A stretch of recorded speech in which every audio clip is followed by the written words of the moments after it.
Canarias Mi Mundo, el programa de la identidad canaria, con Alexis Hernández. Saludos, señoras, señores. Muchísimas gracias por acompañarme, dejarse acompañar. Esto es un inmenso placer para mí, como saben ustedes, poder imaginarme que están al otro lado del aparato receptor de radio, del ordenador, del teléfono móvil. Hay tantas posibilidades. Pero lo importante es que estén ustedes conectados con la Radio Canaria y con este programa que se llama Canarias Mi Mundo y que hoy tiene la suerte de hacerse muy grande o muy pequeño, depende de cómo se vea. Yo opto por pensar que se hace todavía más grande si cabe, porque tengo la suerte de que hoy recibimos en él al doctor Anatael Cabrera Serra, y es un destacado físico especializado, entre otras cosas, en los neutrinos. No se asusten, vamos a saber de qué hablamos. Anatael Cabrera Serra, científico, físico. ¿Cómo te sientes más cómodo? Yo diría que es científico. Sí, te puedo tutear. Claro. Me lancé directamente sin preguntar. Nacido en Venezuela, por lazos del destino, inmigrantes canarios, nacimiento en Venezuela, pero de muy pequeño vienes a Canarias y aquí resulta que no encuentras las respuestas que tú andabas buscando y de repente te planteas irte pues, a Oxford. Me fui a Inglaterra, sí. Hacerte físico en Oxford. Exacto. ¿Por qué físico? Pues mira, honestamente no lo tenía muy claro. Creo que la idea original era más bien matemáticas y no estaba tan lejos. Es el lenguaje, ¿no? De la física y de la ciencia, más bien. Efectivamente, quizás de la naturaleza y todo. Aunque eso es debatible, pero bueno. Pero no vamos a meter a Fibonacci aquí de por medio así de repente, ¿no? ¿O qué fue primero, si la naturaleza o las matemáticas? ¿No? Es un debate interesante, sin duda alguna. Pero bueno, ese no es el que nos ocupa hoy. Hoy no. Total, que tenías curiosidad por algo en concreto que se escondía detrás de la física, matemática. Mira, me interesaba un poquito la física en dirección a la física de partículas nuclear y bueno, aquí tenemos muchas cosas de astrofísica y como no fue esa mi primera línea, pues me dije, pues toca ir para otra parte y terminé en Inglaterra. Ok. De las posibilidades que había al irte fuera, ¿por qué Oxford y Inglaterra? Que evidentemente es una gran universidad, pero ¿por qué concretamente esa? Mira, yo creo que hablando con colegas, cuando yo empecé a hacer el primer año de física aquí, y me encantó. Descubrí que la física era lo que me flipaba. O sea, pues empezaste en la Universidad de La Laguna en ese entonces. Exacto. Hice un primer año y lo que tenía claro, lo que descubrí en ese momento es que física era lo que me gustaba. ¿Por qué? Pues mira, me gustaba, no lo sé, me divertía. Para decir la verdad, inicialmente, sobre todo me divertía. Ese lado, esa cara de utilizar las matemáticas, que probablemente tenía una cierta facilidad, más el lado de entender la naturaleza, el lado de entender un poquitito, digamos, profundizar en... Pues un poquitito en todo, no lo sé, curiosidad a lo mejor de alguna manera, a lo mejor la palabra más clave es curiosidad al fin y al cabo. Y me fascinó, me di cuenta que era lo mío y luego lo que me di cuenta es que sea donde sea, y vamos a ver dónde era el destino, eso yo por un momento lo dejé como un parte de un parámetro flotante y lo que dije, está claro, voy a hacer física y vamos a ver dónde cae esto y cómo. ¿Cómo conociste la física? Mira, en el instituto. ¿Algún profesor o profesora que te enamorara especialmente? Tuve, tienes razón. Tuve un profesor, Javier, un profesor famoso entre los estudiantes porque nadie le entendía.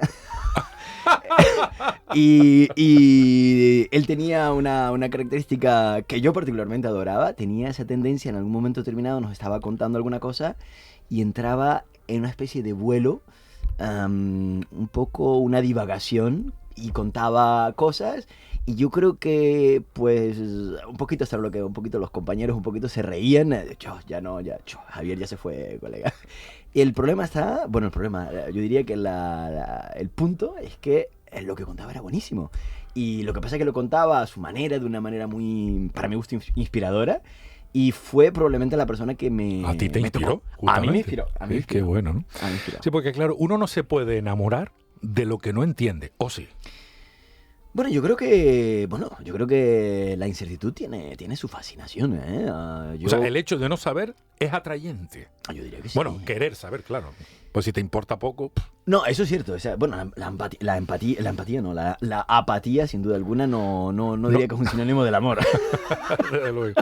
Y si lo es, yo no lo conocí, pero bueno. No lo hemos practicado. Exacto. Pero la incertidumbre en sí, bueno, tiene ese color de desafío, ese color de ir digamos, hacia una dirección que nadie ha entrado, y eso diría que ha sido el motor de muchísima de los movimientos de la humanidad, ¿no?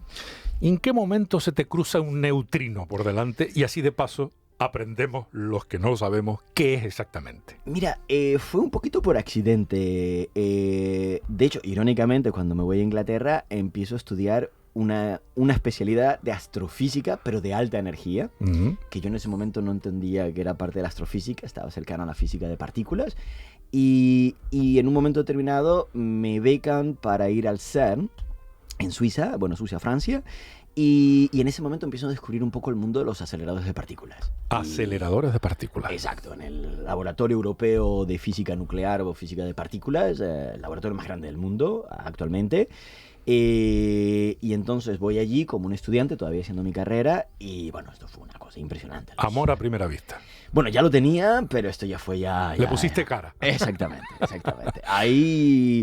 Ahí entramos en un debate, digamos, de física de partículas, aceleradores. El lado astrofísica me gustaba, y el neutrino me pareció en ese momento una forma de jugar un poquito en todas las bandas. De ir en el lado de física de partículas, aceleradores y, digamos, toda la fascinación técnica de instrumentación que va con ello. Y el lado astrofísica, que tiene que ver con el cosmos, con el universo, diré, de una forma un poquito mirando lo grande. Y en el CERN más bien es mirando lo pequeño, pero ese pequeño y ese grande están tan interconectados que al final son sinónimos del uno del otro. Al final es verdad eso que dicen los orientales de que como es arriba, es abajo. Absolutamente. Okay. Mucha sabiduría por allá, ¿eh? Bueno, y por todos sitios, ¿no? Pero allí la llevan compartiendo siglos y no nos hemos querido enterar de muchos de sus mensajes. Yo creo que no hemos querido, efectivamente. Sí. Bueno, ¿qué es un neutrino? Mira, un neutrino es una partícula, y casi me titubeo un poquito al decirlo, es una partícula fundamental. Lo que pasa es que el catálogo de partículas fundamental lo hemos utilizado tantas veces y todas equívocas. Bueno, no todas, pero muchas equívocas. El protón creíamos que era una partícula fundamental. Me digas, por favor, no me puedo creer que el protón no vaya a tener un papel protagonista. El protón va a tenerlo, pero está lleno de quarks.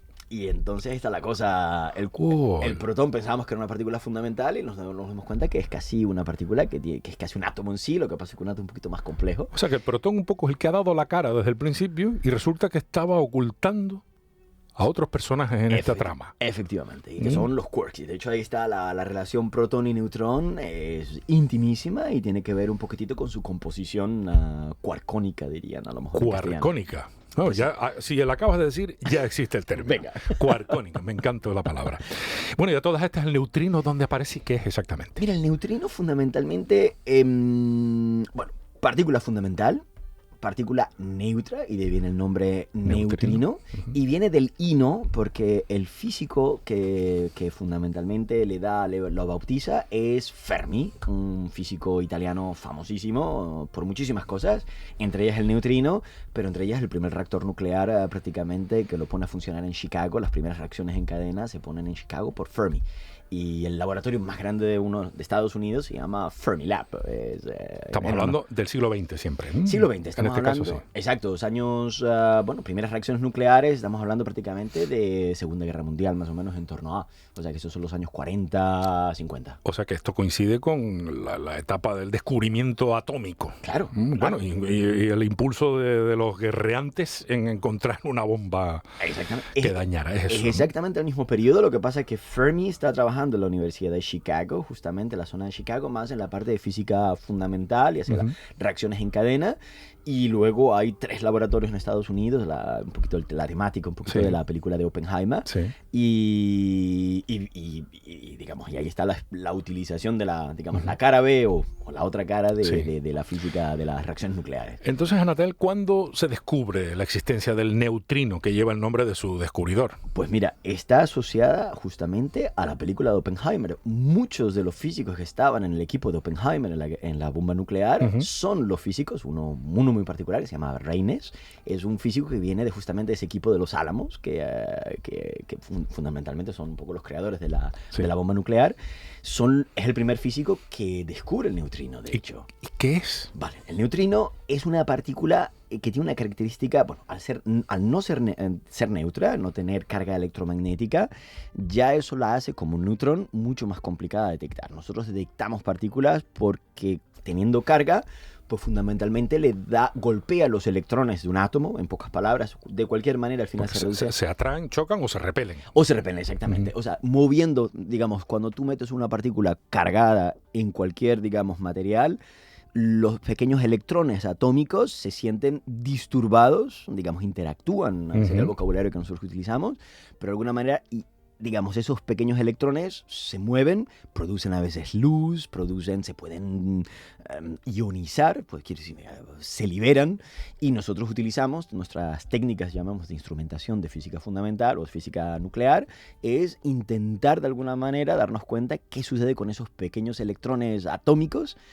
que han sido disturbados por algo. Y el neutrino no se deja disturbar. No disturba a nadie. De hecho, estamos siendo bombardeados en permanencia, entre otras cosas, por neutrinos solares. El Sol, la fusión nuclear del Sol, está bombardeándonos y tenemos neutrinos pasándonos a través sin ningún tipo de interacción, prácticamente. Leí esa afirmación tuya que acabas de hacer en una respuesta, en una entrevista que te hizo Jorge Dávila para el periódico El Día, si no recuerdo mal, sí. y me llamó muchísimo la atención eso de que los neutrinos están constantemente atravesándonos literalmente. Completamente. Mira, yo diría la metáfora que a mí me gusta mucho dar como base, imagínate un cristal. Un cristal es una roca, es pesada, de hecho la pones en el agua y se hunde.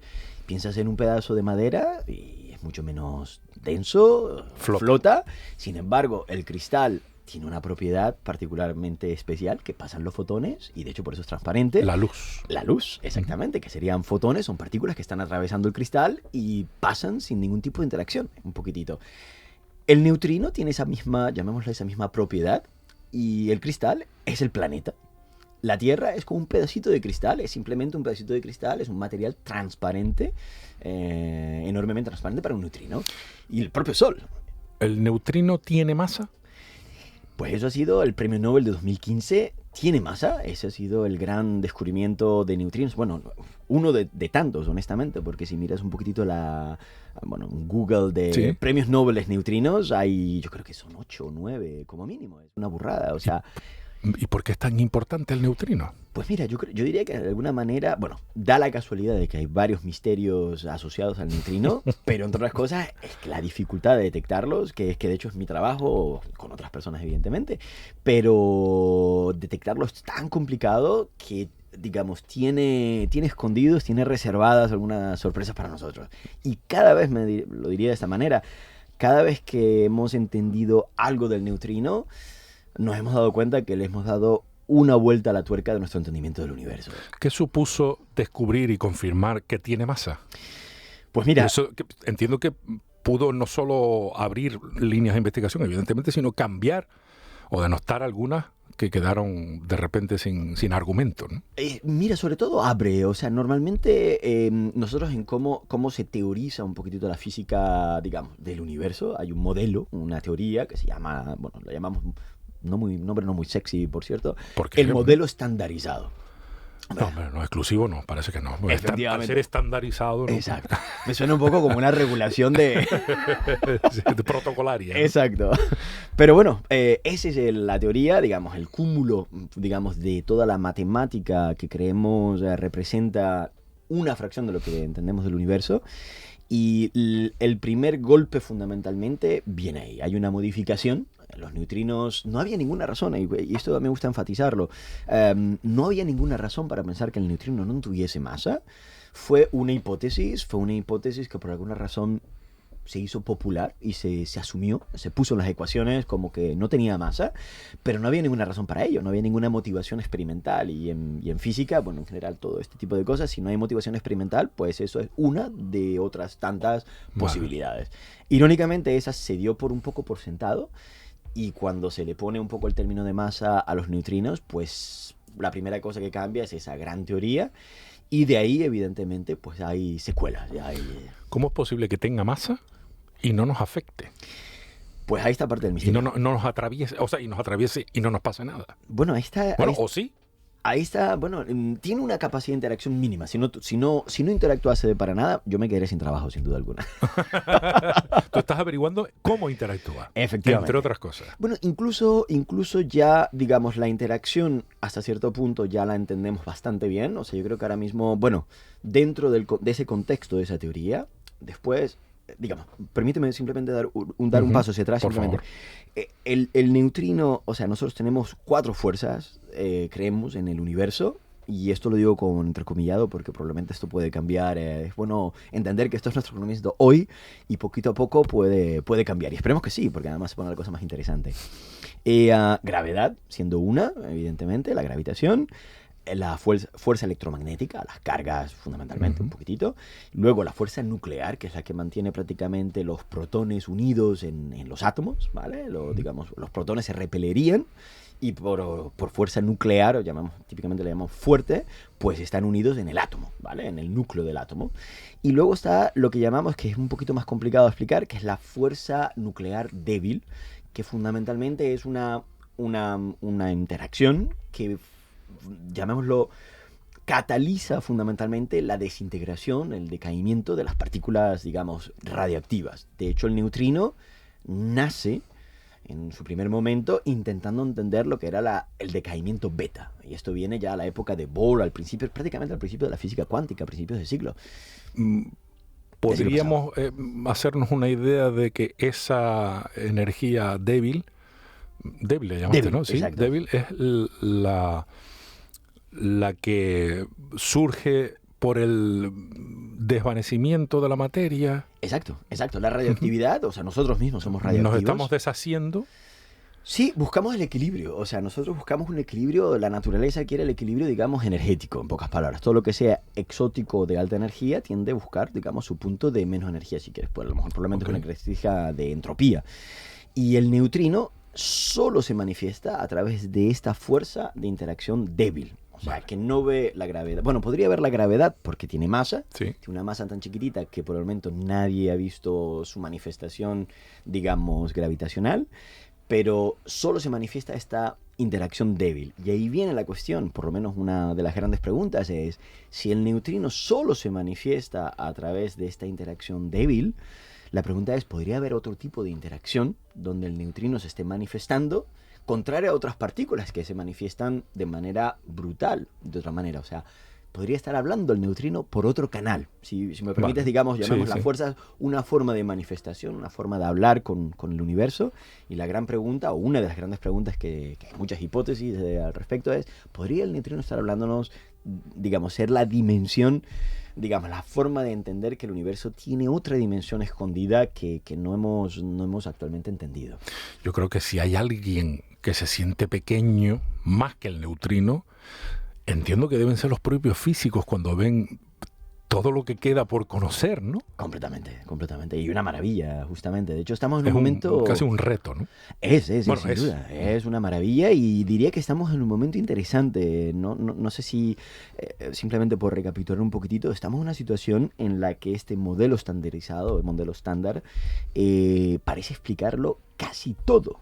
O sea, lo llamaría que ahora mismo es víctima de su propio éxito. Estamos en un momento casi tiene tanto éxito que es casi, para nosotros los físicos, es casi deprimente porque queremos más de alguna manera. Y no solamente eso, es que sabemos que hay más. Sabemos que no podríamos existir. Si solamente existiese esa teoría, sabríamos ya que no podríamos existir. En un momento, por dar uno de muchos ejemplos, en un momento inicial del Big Bang, creemos que se crea materia y antimateria en una cantidad idéntica. Y ahí tiene que haber un proceso, y ese proceso, digamos, lo entendemos teóricamente, pero no hemos encontrado el qué ha catalizado ese proceso que favorece la existencia de la materia con respecto a la antimateria. Y ese proceso que crea un exceso, puedes llamarlo si quieres un defecto, es el corazón de nuestra existencia. Nosotros no existimos, si quieres, por la perfección de una simetría, sino existimos probablemente por la el hecho de que esa simetría no es perfecta. Y estamos intentando buscar, entender esa simetría. Esa simetría en física la llamamos violación CP, de carga y paridad. Esto es un poquito que a los físicos les encanta, como ves, nos gusta elegir nombres. Bueno, pero yo creo que tienen su explicación todo, evidentemente. Tiene ¿no? su explicación. Para los que no estamos duchos en esta materia. Totalmente, tiene su explicación, pero la parte publicitaria la verdad que la fallamos mucho. Lo que te estoy captando es que al final iban a tener razón, bueno, supongo que otros pueblos, pero sobre todo una civilización como la griega, que es la que arranca con la preocupación por el conocimiento, tal vez de manera oficial. Te oigo hablar y pareces más filósofo que físico. No sé si hay mucha diferencia. Yo diría que no. Al fin y al cabo, digamos, simplemente la pregunta un poco de por qué estamos aquí nos la hacemos todos. O sea, y después le buscamos distintos caminos, sea la física, la filosofía o la religión. Algunos asumen la respuesta y otros la buscan de otra manera, pero al fin y al cabo estamos motivados todos por la misma incandescencia, ¿no? Y es por qué estamos aquí, ¿no? Sí. Dicho sea de paso, ¿se puede ser físico y ser creyente? Claro, no veo una razón de qué, o sea... ¿Cómo se explica la existencia de una figura, de un dios? Pues mira, una de las cosas maravillosas, si quieres, de esta gran teoría es que hay una gran teoría que intenta explicar todo el universo. Y esa unicidad de gran teoría, nosotros los físicos no asumimos que hay una existencia de Dios detrás de ella, pero tampoco lo podemos descartar. Para mí, cualquier físico que diga lo contrario, para mi gusto, está simplemente especulando de manera absolutamente salvaje. O sea, nosotros trabajamos más como, si quieres, como un escultor. Nos dan una piedra y la naturaleza, y nuestro trabajo experimental es intentar testear cómo funciona, y vamos esculpiendo. Y vamos dándole toquitos con el martillo y vamos viendo... Quitando lo que sobra. Exacto. Digamos, esto no va, esto se queda, y poquito a poco vamos construyendo algo. Ese algo, y ahí viene un poquito el aspecto del método científico, nosotros no ponemos un a priori de lo que queremos construir. No queremos ver una imagen de alguien, una imagen de algo. Simplemente vamos esculpiendo en función de lo que la experimentación nos dice que hay que hacer. Y luego lo que va a ser una sorpresa es el edificio que va a ser construido. Y lo miras en un momento determinado y dices, wow, pues nunca hubiera imaginado, y nos salió una iglesia o nos salió pues una mezquita. Digamos, nuestro trabajo no es, digamos, imponer de alguna manera la respuesta, sino es intentar buscarla sin ningún tipo de prejuicio sobre cuál podría, digamos, ser el objetivo final. Pero evidentemente no está descartado que a lo mejor el objetivo final sea un gran punto donde la existencia surge, y eso de alguna manera puede ser asociado, digamos, a una u otra religión. Pues me parece muy bien, o sea, no hay sesgo cognitivo por parte del científico. En principio vas encontrando lo que aparece en el camino. Me cuestiono en consecuencia, ¿qué es más interesante? ¿Recorrer ese camino, investigar o llegar al resultado? Hombre, las dos de alguna manera. O sea, la construcción de un proceso está al lado del desafío. Imagino que subir, para mí, utilizar como metáfora la escalada, ¿no? Subir al Everest tiene todo el proceso de llegada, digamos, de la llegada, pero cuando llegas el subidón tiene que ser brutal. Yo no lo he vivido, pero imagino que los dos aspectos, ¿no? Yo, sin duda alguna... El momento eureka, ¿no? El momento eureka, sin duda alguna, en mi escala, que es mucho, probablemente más pequeña, sin duda no he subido al Everest, pero diría que tanto la escalada como, digamos, lo que hemos alcanzado son momentos de satisfacción complementarios, maravillosos de alguna manera, y parte de, yo diría, de una droga, de una adicción a seguir más, a buscar más, a seguir... Es que entiendo que una vez conquistado ese Everest, por seguir con tu metáfora, hay otros picos que conquistar, ¿no? Sin duda. Hay otras montañas que subir. Y si no los hay, los inventamos a cierto punto. Porque ahora mismo la situación... Te quedas sin trabajo, ¿no? Entre otras cosas, aparte del aspecto laboral, pero que hay que considerar también. Sí, ya lo digo. No, el aspecto sería, sobre todo, hay una cantidad ahora mismo de preguntas sin respuesta brutal. En ese Cada sentido, vez más. Bueno, de alguna manera, no sabría decirte. Yo creo que estamos llegando a ese punto donde nos damos cuenta de lo que te decía, que ahí la teoría tiene un éxito brutal, pero hay un par de cosas que no entendemos, y ese par de cosas podrían, digamos, abrir una brecha brutal. Yo creo que estamos pasando un poco como una especie de embudo, donde parece que todo funcionaba y hay un agujerito, un par de cositas que no van. Y la pregunta es si esas dos cositas pueden abrir una dimensión completamente nueva de nuestra visión del cosmos, ¿no? Y ahí estamos. Un poquito lo que sucedió en el nacimiento de la cuántica, ¿no? No sé si es algo que han cubierto, digamos, en el 1900. Parecía que la física un poquito newtoniana, termodinámica, todo parecía calar muy bien. Y habían un par de problemitas, entre ellos el famoso problema del cuerpo oscuro, etcétera. Un par de cositas que parecían que no iban a calar. Y fundamentalmente fue el nacimiento de esas dos o tres cositas que no entraban en la experimentación. Fundamentalmente fue el nacimiento de la física cuántica. Y sin física cuántica no tendríamos ni micrófonos, ni computadores, ni nada. Es curioso cómo en prácticamente todas las disciplinas en las que el factor humano es definitivo, le hace la ciencia, el arte, lo social, lo político, han habido momentos en los que parece que todo avanza al mismo tiempo, todo cambia, todo. Por ejemplo, acabas de hablar del arranque del siglo XX, pero es que eso también en la música, por ejemplo, supuso un ir más allá. No sé si hay una relación directa con los científicos, pero también en el arte, en la creación, en la escultura, en la pintura, etcétera, en la arquitectura. Parece que la humanidad, de alguna manera, estamos conectados. Sin duda. Y nos ponemos de acuerdo sin querer ponernos de acuerdo, o por lo menos no conscientemente, y de repente hay una fecha que marca una diferencia en todos los aspectos humanos y vitales. En este sentido, el siglo XXI ha supuesto y está suponiendo un cambio, en este caso para la física, más importante que, por ejemplo, lo que supuso el siglo XX o incluso la etapa anterior. Pues mira, es una buena pregunta. No sabría decirte. El despliegue de medios que tenemos actualmente científico, yo diría que sin precedentes. O sea, también es cierto que para hacer ciencia, la parte, bueno, que es un poco, a lo mejor lo digo con un bias, con una pequeña sesgo asociado a mi propio trabajo, ¿no? Yo soy experimentalista, construyo instrumentos que detectan neutrinos. Y yo diría que una de las cosas donde estamos a otro nivel completamente es la instrumentación que manipulamos actualmente, la profundidad de microscopios, telescopios, aceleradores de partículas. Bueno, yo utilizo muchos reactores nucleares, pero bueno, nada es perfecto. Estamos a un nivel de despliegue, simplemente incluso los cálculos que podemos hacer con computadores actualmente son simplemente cosas que simplemente hace 20 años, simplemente es cuestión de mira tu móvil hace 20 años y bueno, mira no existía, hace 20, no existía. Entre otras cosas, eso. No.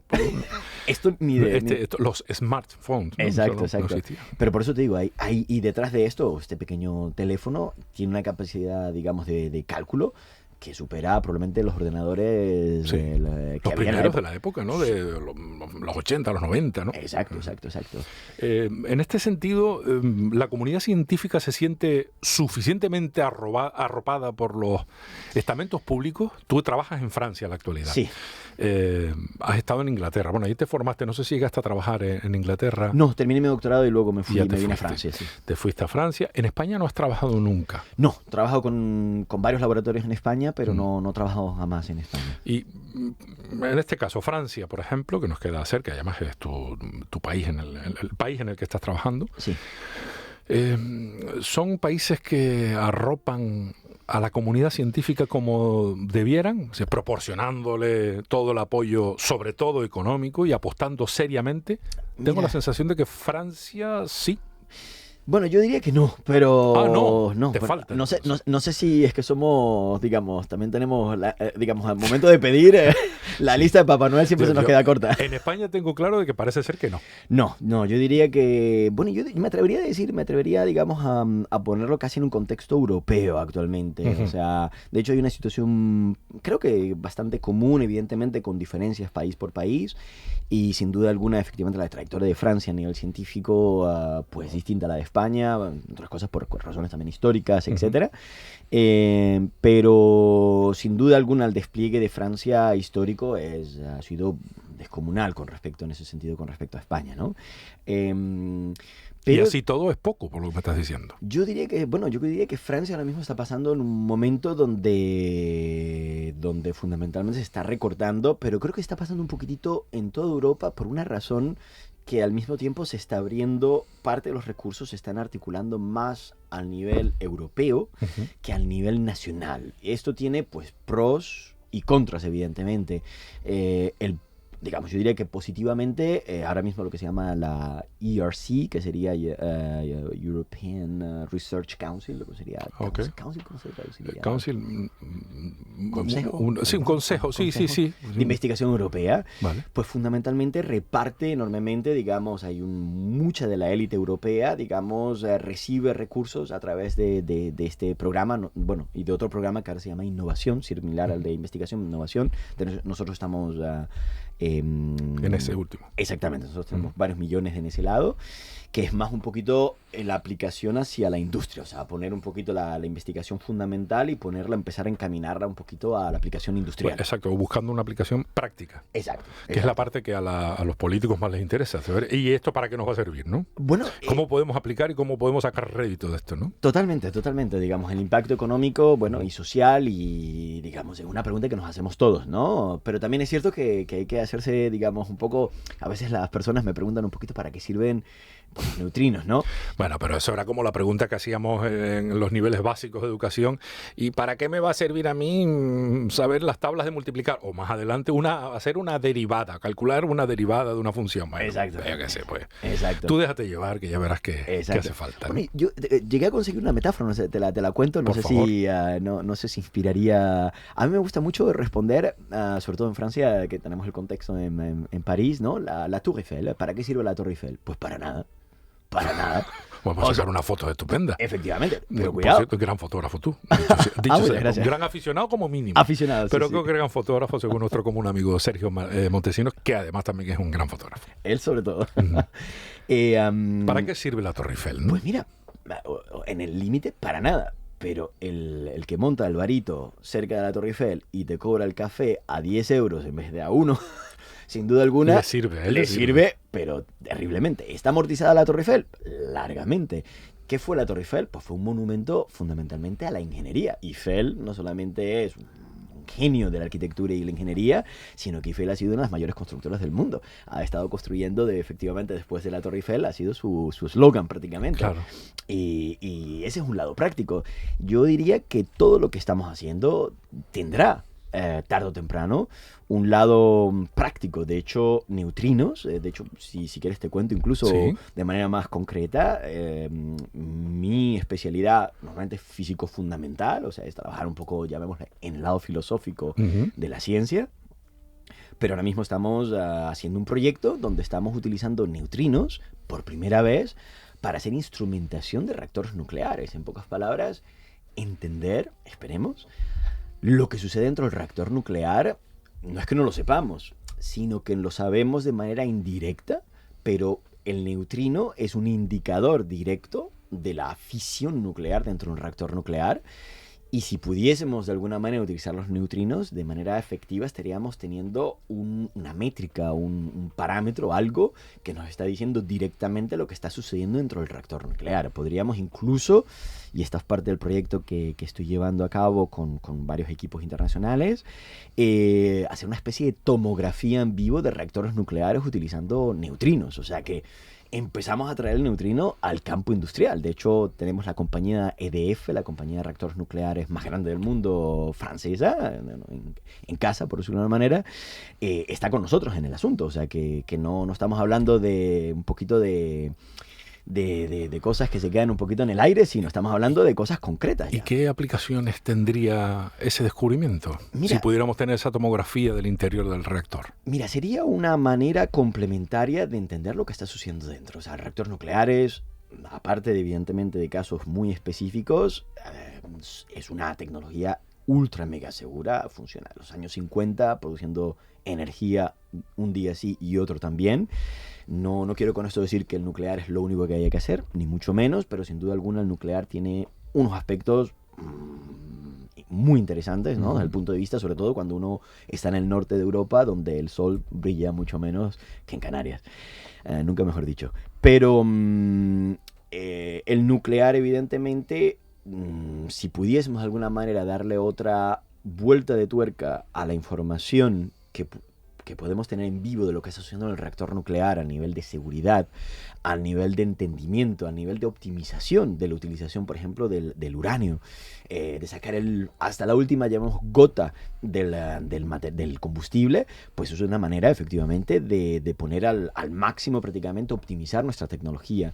Muchísimo de nuestra información de un reactor nuclear actualmente, con indicadores directos, mucho tiene que ver con indicadores indirectos, o sea, mucho de la información, la instrumentación de un reactor nuclear tiene que ver más a veces con la temperatura del agua, o sea, tienes prácticamente las turbinas, el agua, los circuitos secundarios prácticamente que mueven las turbinas, y mucha de la información de lo que sucede en un reactor nuclear nos viene de ese lado, llamémoslo, termodinámico, y no todo, pero sí mucho, y esto sería una manera de verdaderamente entender lo que sucede en un reactor nuclear, porque el propio combustible nos está hablando.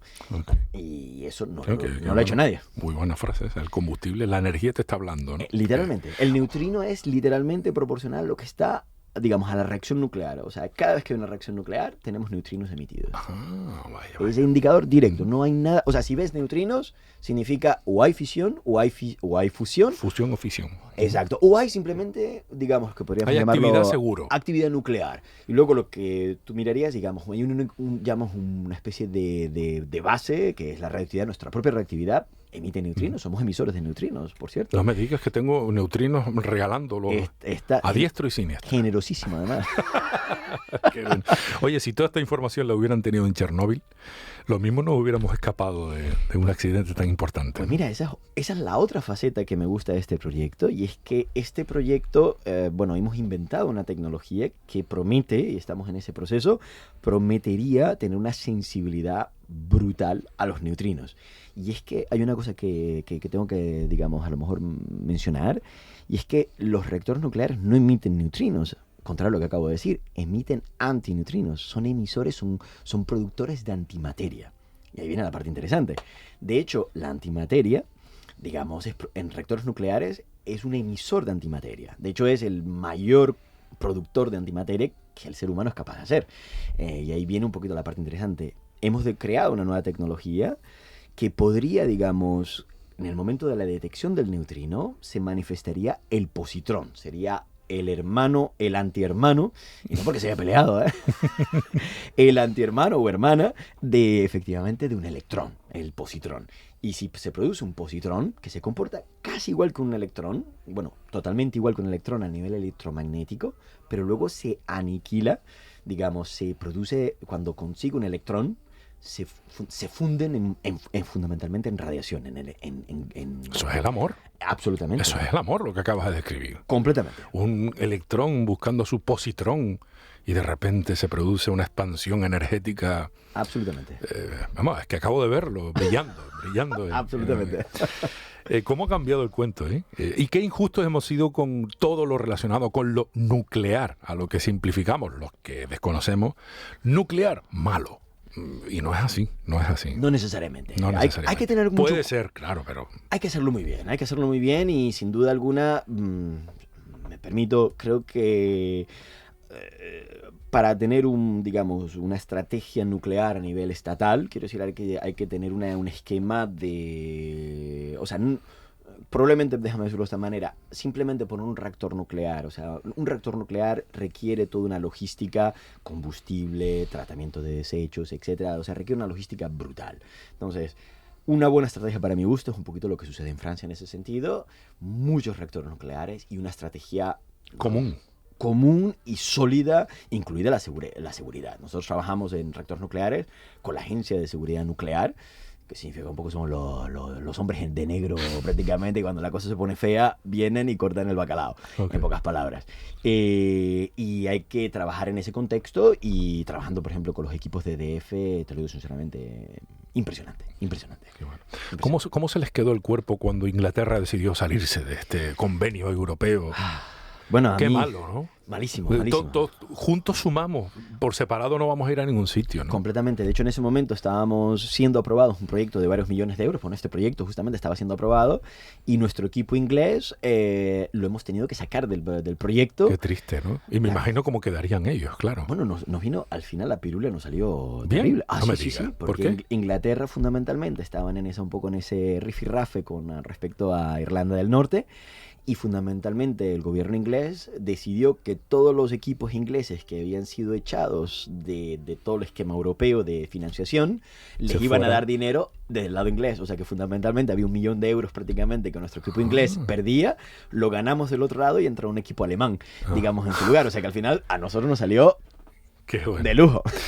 ¿Dónde se corta ese bacalao al que te hacía referencia en el mundo, en lo que a nuclear se refiere? Probablemente en Europa. Europa está muy bien localizada, pero evidentemente vivimos en un mundo multipolar. Sin duda alguna, lo que se está cosiendo, digamos, Estados Unidos siempre es un pilar y Asia. Yo trabajo mucho con China y con Japón, sobre todo con Japón, pero con China en los últimos años muchísimo también.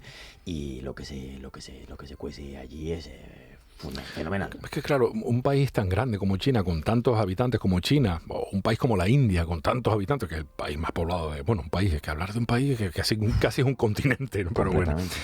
Pero claro, se sabe poco de lo que... Sabemos que hay muchas personas, pero yo no sé si se toman en serio, que seguramente sí, ¿no?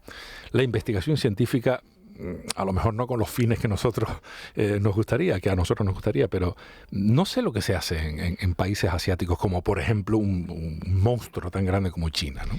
Mira, nosotros trabajamos mucho con China. De hecho, uno de mis proyectos es construir un detector gigantesco de neutrinos cerquita de Hong Kong. Y yo llevo trabajando con China pues unos 15 años de manera bastante íntima.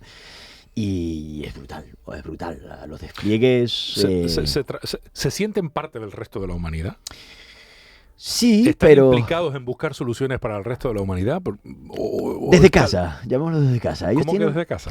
Ellos tienen una visión, no sé si sabes, el símbolo de China es como un cuadradito con una línea en medio. Y eso significa centro. No sabía que ese era el símbolo de China. Ese es el símbolo fundamental que significa China. Es un cuadradito con una línea en medio que significa centro y significa China. De hecho, el centro del mundo. Exactamente. Ellos ya casi en su etimología, fundamentalmente, en cómo escriben a la palabra China, ya significa el centro. Y sin duda su estrategia es monumental. Lo que está sucediendo en China es increíble a nivel científico, sin duda alguna. Y el esfuerzo científico que está sucediendo en China es brutal, digamos, en distintas facetas. Yo conozco mi pequeño perímetro, por decirlo de una manera, pero sé que se cuece mucho a nivel de computadores cuánticos, etcétera. Se está cosiendo una gorda por allí. No, la cosa es interesantísima. Yo personalmente creo que es bueno para todo el mundo. Si comparten, sí. Yo creo que sí. De hecho, bueno, lo que ha sucedido... Bueno, los americanos tampoco regalan nada, ¿eh? Eso te iba a decir, y esto es más viejo que la Coca-Cola, o sea, y últimamente es cierto que, bueno, han habido momentos donde países han aprendido de otros, y si lo miras históricamente, pues Japón en un momento determinado también aprendía muchísimo de otros países, y Japón luego ha sido una potencia, bueno, es una potencia brutal a muchísimos niveles, indiscutible, pero hemos aprendido todos los unos de los otros. Evidentemente hay que hacerlo de manera correcta, etcétera. Yo no soy un especialista en propiedad intelectual, etcétera, y hay que hacerlo bien, pero sin duda alguna yo no, digamos, el hecho de aprender los unos de los otros, creo que no es el concepto que me enajena al máximo. Nosotros hemos aprendido muchísimas cosas de ellos y viceversa. Yo creo que en el lado científico creo que es el espíritu que debería dominar y que debe seguir hasta cierto punto lo que decías tú. Juntos somos más fuertes, ya lo decimos en Europa, pero yo creo que eso es una visión que debería trascender más allá y bueno, ya cada uno después con su perspectiva, evidentemente. ¿Estuviste casi ahí en el portal de salida para optar a un premio Nobel, no? Yo no todavía. Bueno, la investigación, el equipo... Bueno, lo que estamos haciendo es puntero. Lo que estamos haciendo está en primera línea. Para darte una idea, este laboratorio gigantesco en Chicago, en honor justamente a Fermi, a uno de los papás del neutrino. Efectivamente, este laboratorio ahora mismo ha cambiado. Era un laboratorio que funcionaba mucho como el CERN, un laboratorio de colisionadores, de aceleradores de partículas. Sigue teniendo aceleradores, pero es un laboratorio que está, digamos, cambiando, digamos, de rumbo y poniendo el neutrino en absolutamente su primera línea de investigación.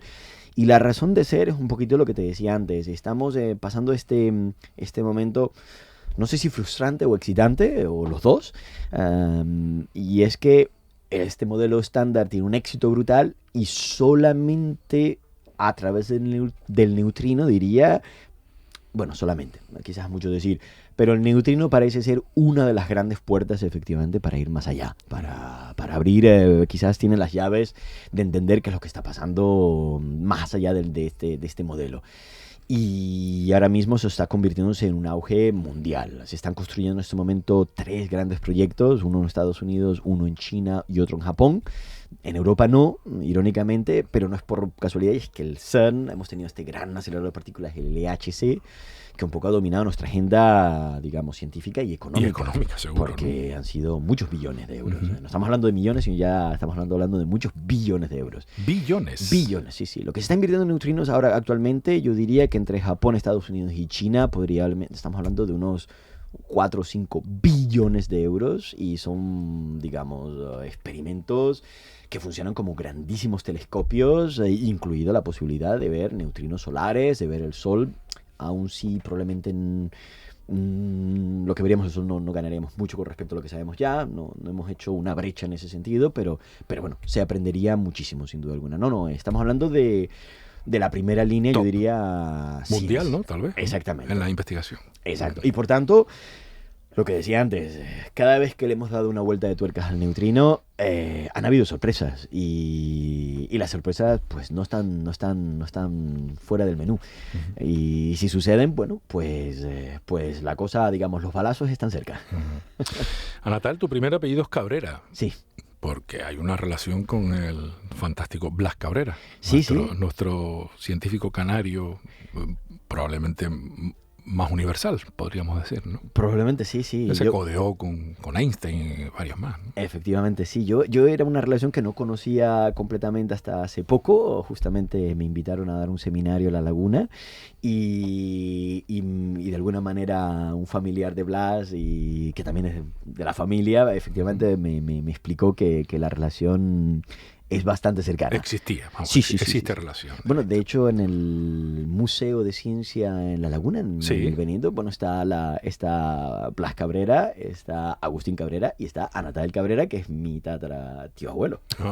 Ahí está toda la mafia de los Cabreras. Parece. Ahí están los neutrinos, pasando de generación en generación. Sin duda, los neutrinos están en todas partes. Ya. Oye, por cierto, hablando de los neutrinos, tú que te gusta la fotografía, ¿no le habrás sacado una fotografía a un neutrino? ¿Eso se puede fotografiar? Podríamos... El neutrino en sí no, esa es la parte, son tímidos.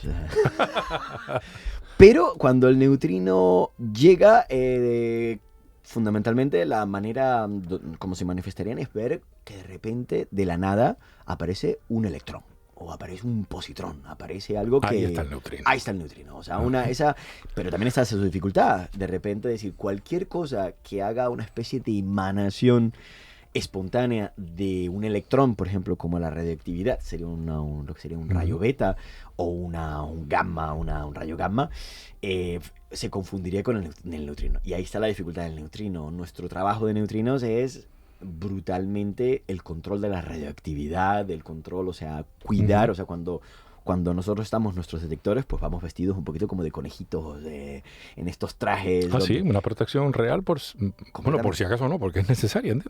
Nuestro propio pelo es tan radioactivo que el detector nuestros detectores son las cosas, o sea, yo trabajo en el nuclear, pero en el contexto de la no radioactividad, o sea, trabajo en el ultracontrol de la radioactividad. O sea, que te vistes de esa manera para no interferir. Exacto. No es para protegerte tú, sino para protegerlos a ellos. Exactamente. O a ellas. O a ellas. Pues aquí no hay sexo, ¿no? Los neutrinos no tienen sexo, son neutros, ¿no? Efectivamente. Y si no, ya nos lo contarán algún día. Desde luego. ¿Hay pocos científicos o hay suficientes? Es una buena pregunta. No sabría decirte, probablemente imagino que hay una selección natural, quizás es excesiva, a veces un poco, yo diría que un poquito dura. El mundo académico es un mundo duro, en cierto sentido, muy competitivo. Yo creo que siempre podrían haber más, pero a lo mejor es un poco una visión, no sabría tener unas estadísticas y Bueno, te justificarlo. lo pregunto de otra manera. Sí. ¿Necesitamos más científicos y científicas? Hombre, yo diría que sí, yo creo que... Bueno, y no solamente... Diría que hay dos fases de los científicos, no solamente los científicos que van, digamos, una carrera hasta el final, sino, por ejemplo, creo que hay muchos países que se enriquecen brutalmente de los estudiantes de doctorado que producimos, de personas educadas a muy alto nivel con una visión científica, que luego su impacto puede ser en el lado académico, como en mi caso, pero en el lado no académico, en la industria, hay un impacto brutal. En Alemania, por ejemplo, muchísimos de los estudiantes de doctorado, yo diría que la gran mayoría van buscando industria directamente y la industria los acoge. Hay una industria evidentemente poderosa que con una fuerte base de ciencia de alto nivel, y por lo tanto, digamos, en Alemania sucede mucho, ¿no? En Francia es distinta la sociología. En Francia es más bien el ingeniero, es digamos, las escuelas de ingeniero. El hombre práctico. Exactamente. Okay. Sí, pero está las escuelas de ingeniería, o sea, toda la educación en Francia, digamos, lo que se llamaba les grandes écoles francesas, las grandes escuelas francesas, eran las escuelas de ingeniería. Un poco esto viene de la época ya de Napoleón, digamos, Polytechnique, École Normale, etcétera, ¿no? O sea, son un poquito, se crea un poco esa noción de la ingeniería. Y los ingenieros y las ingenieras son un poco el pilar científico, y no por casualidad. Francia es una potencia industrial a muchísimos niveles. Sí. Airbus, bla, bla, bla. Y precisamente en su sistema de educación han hecho algo tan inteligente como que quien comienza a cursar una carrera universitaria y que a mitad de camino decide dejarle, eso le va a ser útil para tener la titulación adecuada para quedarse al nivel que haya quedado, pero no es perder el tiempo. Total. Si tú estudias física en España y te vas al tercer año, no eres ni chicha ni limoná. Sí. Bueno, yo creo que esto ha cambiado un poquitito con lo de los acuerdos de Boloña. Sí. No estoy, digamos, no Hace soy tiempo que no profesor. estudias. Bueno, y sobre todo que no... Académicamente, porque trabajas mucho. Exacto. Mis chicos son todos estudiantes de doctorados para arriba, Claro. o alguna vez máster, y Sí. entonces honestamente no estoy en primera línea de la parte de la docencia. Entonces admito que últimamente estoy un poquito fuera de moda, pero creo que después un poquito de los acuerdos de Boloña a nivel europeo, se ha mejorado mucho ese lado de la flexibilidad y de la compatibilidad a nivel europeo para poder intercambiar y poder, pues, cambiar de idea. ¿Cuánto nos pasó que empezamos la carrera en una cosa y nos dimos cuenta, quizás no, y nos sentíamos un poco obligados a tirar para adelante, y no hay nada como hacer algo que a uno le gusta, Y no hay nada como equivocarse. y así pasa, y es inevitable. Gracias a los errores estamos aquí, ¿no? Efectivamente.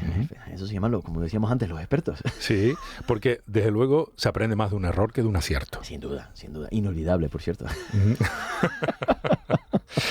Eres premio de la Unión Europea por tu trabajo en el proyecto Líquido, que busca desarrollar instrumentación avanzada para reactores nucleares utilizando neutrinos. Reconocido en Francia como investigador principal en el Centro Nacional de la Investigación Científica de aquel país, claro está, y ha sido reconocido por tu liderazgo en proyectos de física de partículas. Además, ha sido citado, este dato me llamó muchísimo la atención. Tu trabajo ha sido ampliamente citado en la comunidad científica, con más de, ¿sabes cuántas No. citas según Google Scholar? Más de 8.000 citas. Mira. Te han citado más de 8.000. Y tú no has asistido a ningún encuentro. No, la verdad es que no.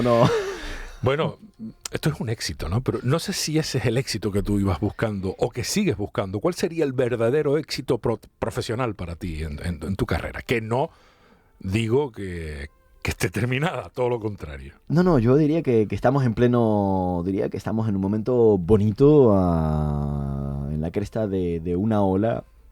Justamente esta nueva tecnología líquido que inventamos hace unos años está abriendo una cantidad de puertas descomunales, una nueva, como decía un poquito antes. La tecnología ahora mismo en ese sentido es fundamental, es una manera de abrir los ojos, es una manera de ver más allá de lo que veíamos, y ese lado tecnológico honestamente me fascina, y Y diría que estamos en ese sentido en el principio. Todavía hay muchas cosas que aprender, muchos desafíos, en ese sentido preciosos. Y disfrutándolo. Yo diría que la verdad que no me he puesto a contar, no lo había contado, pero yo diría que lo bonito viene ahora. Quiero pensar que lo bonito viene ahora. ¿Cuál sería tu mayor éxito con tus neutrinos? Bueno, yo diría que dejar ahora mismo yo diría que si dejamos esta nueva tecnología demostrada y funcionante y abriendo varias brechas, yo creo que sería imposible, sin duda alguna, cubrirla por nosotros mismos. O sea, sin duda algo yo no podría. En un momento, por una cuestión ya será de tiempo, además tiempo vital, probablemente. Esperemos que funcione como parece que va a funcionar. Y dejar fundamentalmente que, digamos, las hormiguitas que vienen detrás, nosotros somos las hormiguitas que estamos ahora mismo en primera línea, y las hormiguitas, la siguiente secuencia de hormiguitas que vengan detrás, la disfruten y pongan el listón mucho más arriba. Sin duda alguna, yo creo que eso es parte... Es como hemos llegado aquí. Sin duda alguna estamos, como decía Newton, ¿no?, en hombros de gigantes, y sin duda espero que podamos poner una pequeña piedra a ese gran muro. ¿Con quién te llevas peor? ¿Con los matemáticos? ¿Con los químicos? ¿Con los literatos? Mira, irónicamente, siempre yo tenía un poquito la tendencia, irónicamente, mi profesor de física que me inspiraba era químico. Se lo perdoné. Ya veo por dónde van los tiros. Sí, le tenía una fobia efectivamente a la química y me gustaba cuando estaba en el instituto, pero últimamente una de las cosas tecnológicamente que estamos interesados es unos materiales centelladores que emiten luz cuando una partícula radioactiva interactúa con esos pequeños electrones atómicos. Excitan materiales un poquito como la fluorescencia, los tenis mismos, que emiten luz, o sea, cuando se excitan por la propia luz, vuelven a reemitir luz. Pues ese material los utilizamos para detección de partículas fundamentales, o sea, son líquidos, y cuando una partícula fundamental interactúa, emiten luz. Y de hecho, esta nueva tecnología líquido que hemos inventado es un captor fundamentalmente de luz. Entonces, últimamente... mis mejores amigos están siendo químicos. Voy a tener que preocuparme. Son los reyes de la materia. Completamente. Ustedes de que se mueva o no y de cómo lo hacen, ¿no? Y a todo esto un matemático te diría, sí, pero sin mí tú no hubieras podido poner sobre papel nada. Nada, sin duda alguna. Pero bueno, esto siempre sigue siendo el trabajo de gigantes de todos los que nos rodean y nos ayudan. Y a esto se le sumaría el filósofo que diría, sí, pero es que si yo no me hubiera preguntado antes de qué va esto de estar vivo y cómo funciona el mundo, tampoco ustedes hubieran hecho nada. Totalmente. Y luego vendrá el literato que te dirá, sí, pero esto hay que llevarlo a convertirlo en novela, en cuento, en acercarlo a... Y qué bonito sería, a toda la población. Y qué bonito sería. Bueno, pues estás a tiempo, ¿eh? Sí, de hecho es una línea que me gustaría alguna vez poder desarrollar. Sí, me gustaría, pero bueno. Meterte pero en la literatura de ficción, inspirada en la realidad. Para decirte la verdad, el pequeño pensamiento que he tenido es más bien hacia los niños. Digamos, literatura infantil en ese sentido. Y de alguna manera pasar estas pequeñas nociones que a lo mejor se contemplan como cosas de gran altura, justamente bajarlas de... Hombre, lo son. Bueno, yo creo que todo esto es como subir las escaleras. Cuando miras el último escalón dices tú, coño. Pero es que eso es una frase de Walt Disney. ¿Ah, sí? Sí, decía que cuando enfrentes una escalera, no mires la escalera, mira el escalón. Exacto. Punto, nada más. Exacto. Porque es verdad que cuando alguien está planteándose estudiar, lo de todas las carreras universitarias son complicadas, sobre todo si quieres tratarlas seriamente y ser un buen profesional en ese campo. Pero es verdad que cuando uno afronta unas matemáticas, una física, una química, parecen casi imposibles, ¿no? ¿Cómo convencerías a algún chico o chica que quiera afrontar una carrera universitaria de ciencias, en este caso, por ejemplo, de física, para que no le tuviera miedo? Mira, yo... no sé, te contaría una anécdota que a lo mejor podría servir. Como yo sinceramente creo las carreras en ese sentido, sin duda, quitarles el lado intimidante. Al fin y al cabo, las carreras son un barniz para empezar a entrar en el juego. Pero la cosa cuando se pone bonita es cuando te lanzas un poco al meollo, ¿no? Y te pones... Cuando terminas. Exactamente, cuando terminas y cuando empiezas y te das cuenta prácticamente, por ejemplo, en física de partículas, ¿no? Lo que construimos instrumentos, detectores y parece una cosa todo cuadriculado, y sin duda alguna hay muchísimo trabajo de ingeniería, etcétera, para que todo funcione, pero en el fondo es todo arte. En el fondo son cosas que haremos una y solo una, no habrán dos iguales, y es completamente un trabajo fundamentalmente donde el manitas, esa persona que sabe manipular las cosas, saldrá y será la persona que nos salvará en ese punto donde necesitábamos un manitas, está el que hace los cálculos, y ese trabajo en equipo maravilloso donde te enriqueces un poquitito de todas esas características que son esas, cuando estábamos en el cole, el amigo o la amiga que era la manitas, la que conocía esto, etcétera, y eso es lo que hacemos. Nosotros trabajamos como en equipos, y es allí donde hay esa sinergia y esa resonancia humana,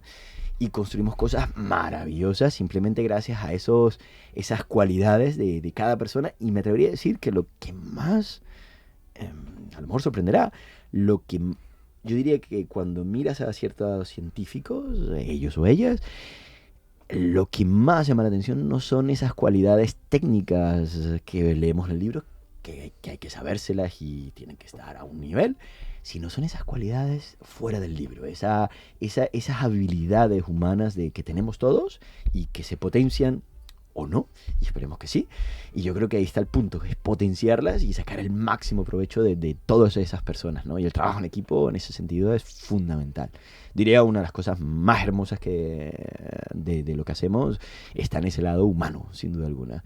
Y en esas cualidades no necesariamente de 1 más 1 es 2, por decirlo de una manera, o sea, de técnicas, porque yo creo que llega un momento que cuando ya llegas a cierto nivel, la técnica la dominas, pero viene ese lado, esa faceta no escrita, que a veces es inculcada pues por papá y mamá en casa, por la escuela, por un ambiente, por una sociología, etcétera, y son esas las que hacen brillar a las personas, y cada una a su manera, ¿no? Y yo diría que eso es el corazón del éxito, y saber identificarlas y hacer creer a las personas.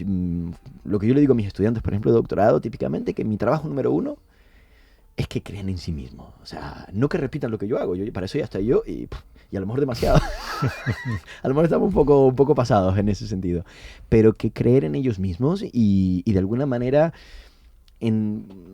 darle fuerza a ese ánimo que tenemos todos dentro, ese algo que tenemos dentro y que a veces no se manifiesta de manera clara y que hay que darle voz. Y si tienes mucho coraje, acción también, ¿no? Doctor Anatael Cabrera Serra, muchísimas gracias. Un placer. Y a ustedes, señores, también mi deseo de salud, felicidad y mi agradecimiento por encima de todo. Volvemos en el siguiente programa.